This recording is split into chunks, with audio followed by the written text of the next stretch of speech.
with your employees? Yeah, it's sort of very related even to the very first question you asked as to sort of what's that leadership principle that perhaps you've learned, and I talked about caring. But one thing that I've been thinking a lot about in relationship with our own employees and our go forward, what does it look like? I think we've, interestingly enough, coming out of this pandemic, gotten to a point where we need to refound the company.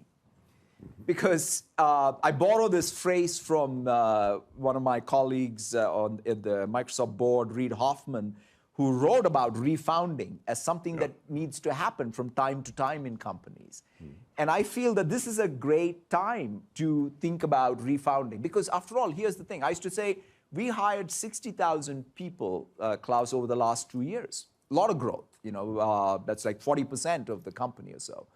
And then we said, oh, we now need to onboard them. Then I realized that it's not the 60,000 people. In fact, the entirety of the company needs to be re-onboarded.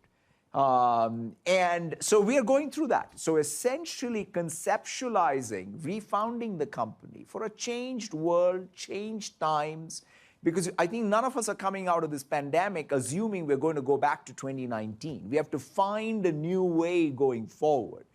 And in that context, employees and their expectations are paramount. And so I think that it's a great place for, I think, all of us. They are one of the most important stakeholders. We always talk about employees. Without employees, there's no company.